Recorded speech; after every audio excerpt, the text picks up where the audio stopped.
Thank everybody for coming. Welcome those from out of town. We want to thank the ACOG staff for all their work when we're not in this room, and of course the consultants for returning again. We haven't scared anybody off. Item 2 is a motion to approve the steering committee meeting summary, but I would ask Tom to kind of give a summary of the subcommittee's work so far. Okay, the subcommittee has been working primarily on governance issues. We took it upon ourselves, we've met twice since the last steering committee, took it upon ourselves to revisit the issue related to the termination of the authority's boundaries. And additionally, once we looked at that, to again revisit the way in which the trustees would be determined, whether they would be voted on at elections, or whether they would be appointed, and if appointed, determine how would they be appointed, who would have the authority to appoint, whether it be municipality, county, state, the governor, just all options. And also in trying to look at the number of trustees to make sure that there was proper representation for all of the constituents within the boundaries of the authority, that they would be represented properly, and especially looking at the smaller municipalities within that boundary to make sure they had a voice in determining who the trustees would be. They wouldn't be locked out of an opportunity to have a voice, to make sure those trustees would be representing them as well. And that was the primary function of the subcommittee, what we did. Any questions for Tom from the committee? I urge you, if you haven't been through the information that's been gathered and collected and kind of cursed and discussed, please do so. And, I think we're anxious to communicate the work and also, defend it where necessary. It's probably not wrong to call this extremely preliminary in a political sense, but you've got to start somewhere.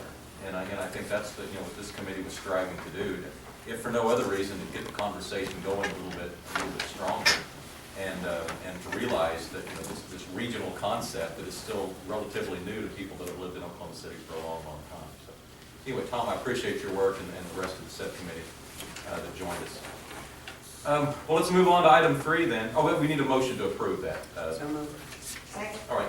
Any comments or questions? All right, let's vote then on item 2. All in favor say aye. Aye. Opposed? All right, motion passes.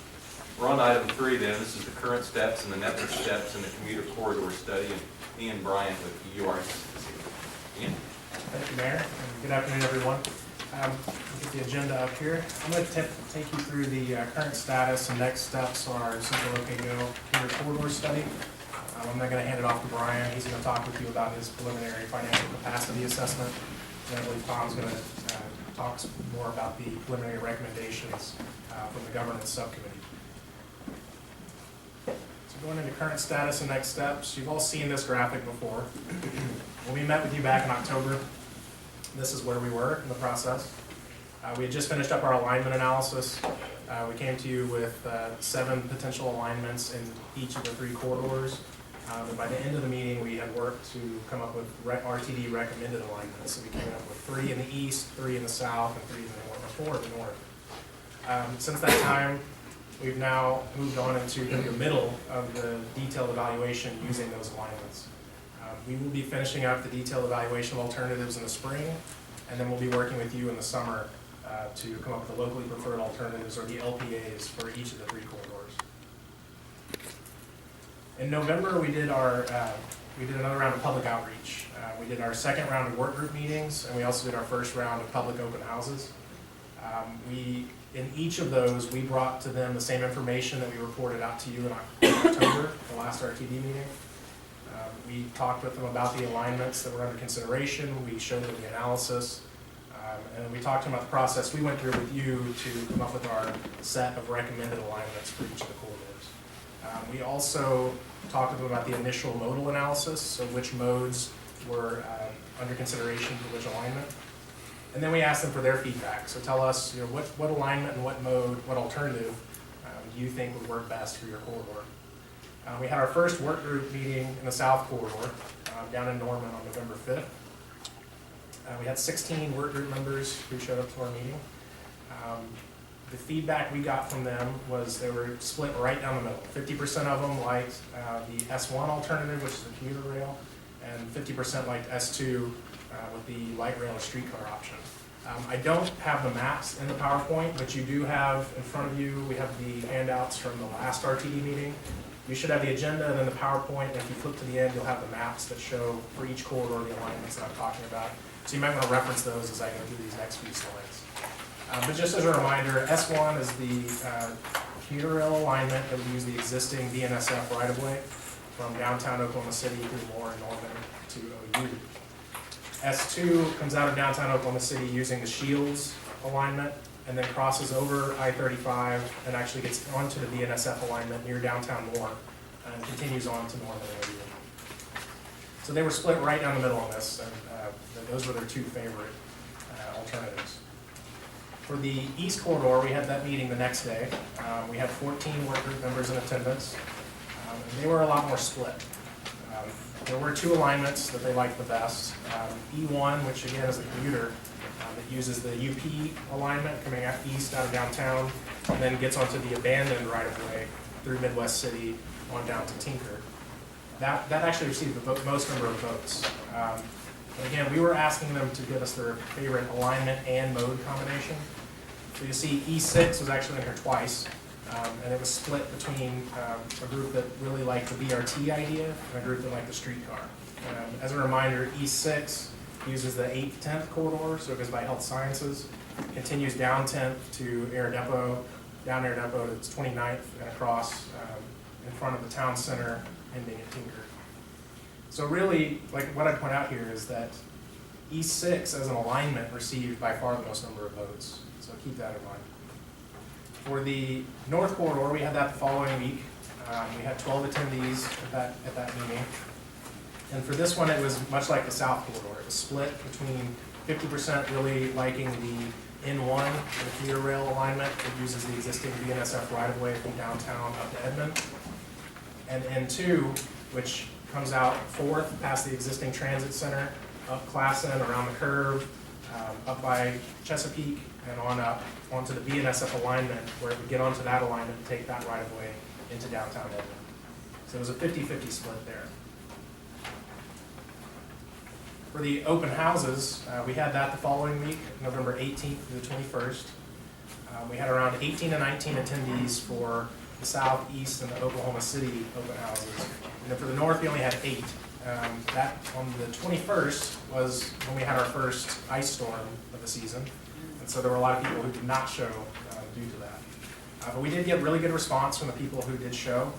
We have 50 surveys completed, which is about an 80% response rate, so that's really good. We really hammered home that we would like to hear from them, and so they responded by filling out our surveys.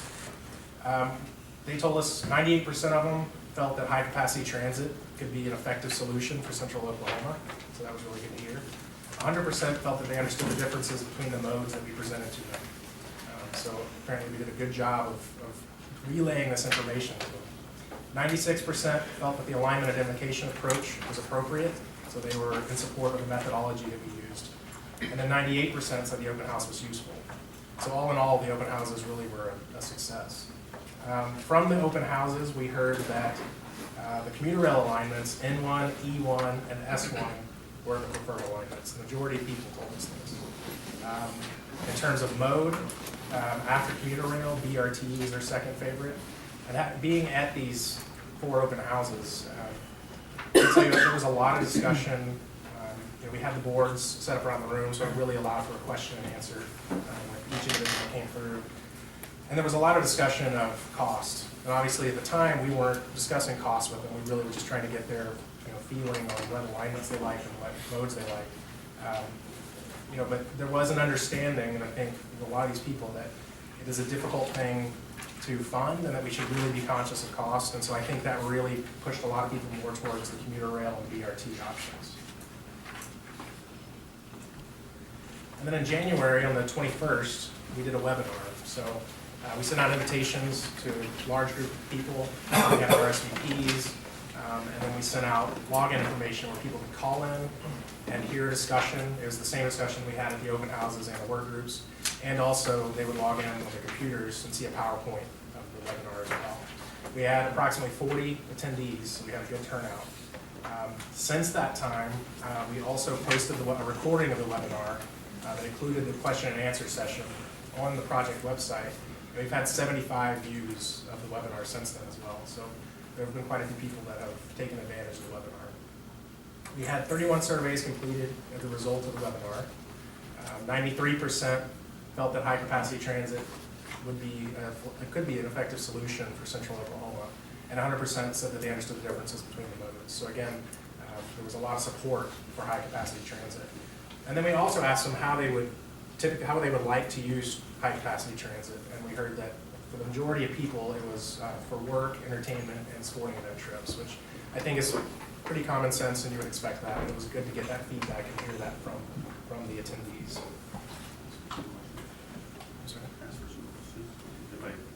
Does anybody have any questions on this so far? I have to read kind of quickly.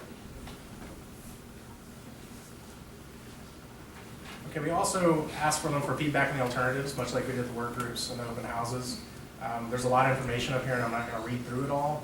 On the survey, we had asked them to give us select one alternative alignment and mode combination. And there was some misunderstanding there. I think people saw that they had different alignments that they could select from, but they thought they were supposed to select a mode for each alignment. So you'll see that there's kind of a toss-up. You can't really choose which alignment they were most in support of here. I think the most important thing that we can pull from this is I also show here mode. And so they were selecting the mode that they felt was appropriate for each of these alignments. In some of these cases, you can see, for instance, with N2, and again for E5, there's a leaning towards rail. But for a lot of these, it really is a toss-up. Some people think BRT and some people think rail. So I think the main thing to take from this is that there's not, with the webinar feedback at least, there wasn't a lot of consensus on what made the most sense in terms of an alignment or a mode.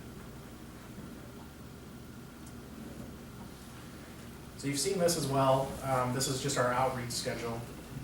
We've checked off now round 2 of the work groups, the first round of the open houses, and we also sent out a newsletter in January of 2014. If you didn't get a copy of that, it's on our project website, so you can go on centralokgo.org and you can download it there. We also did our webinar in June as well. We'll be having our 3rd round of work group meetings in May, and we'll be doing our 2nd round of open houses in the May-June timeframe. We'll be doing a 2nd newsletter in spring, a 3rd one in the summer, and then we'll be having our 2nd webinar in the May-June timeframe as well.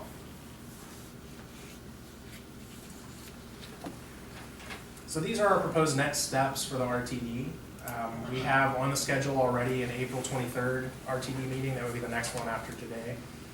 And then we also have a June 25th RTD meeting.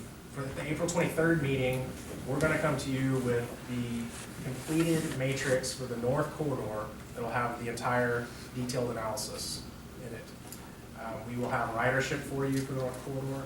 We'll have economic, social, and environmental analysis.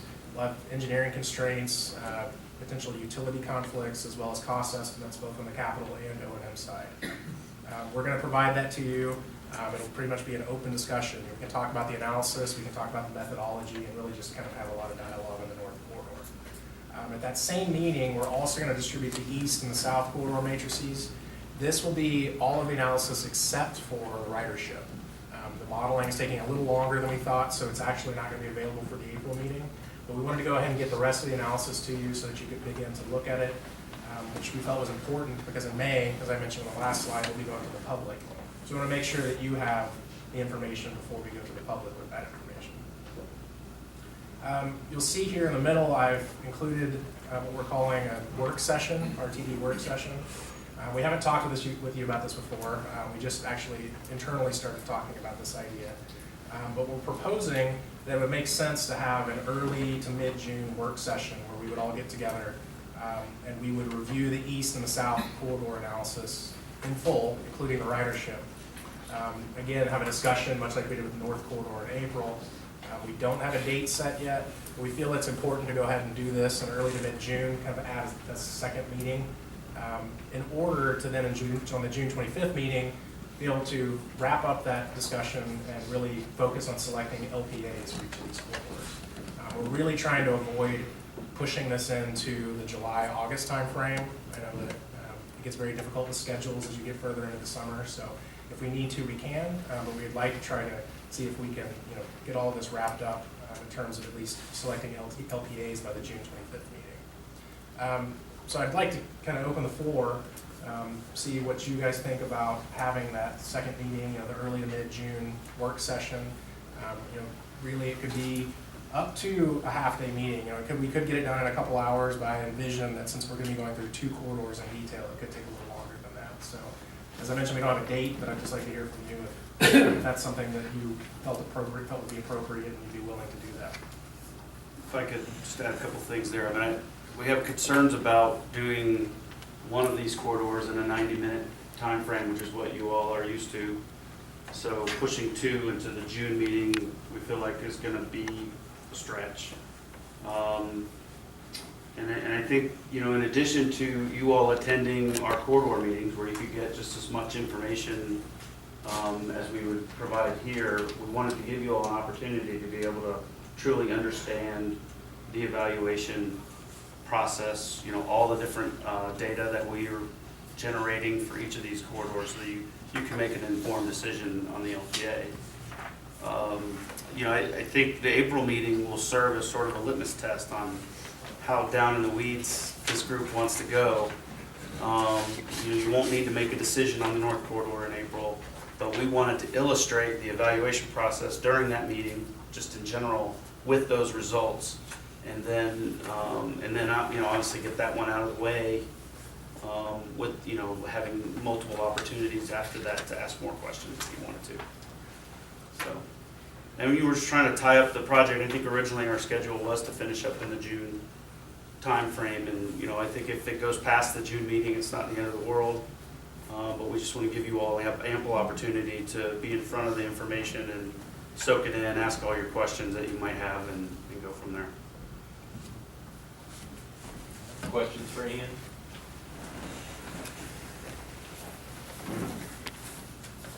Okay. Well, we'll talk with ACOG and we'll come up with some potential time frames and get back with you and see what works for your schedule. Okay. Item 4 on the agenda is the preliminary financial capacity assessment. Brian from URS is going to lead us through this aspect. So I guess we did a little bit of what I would call back of the envelope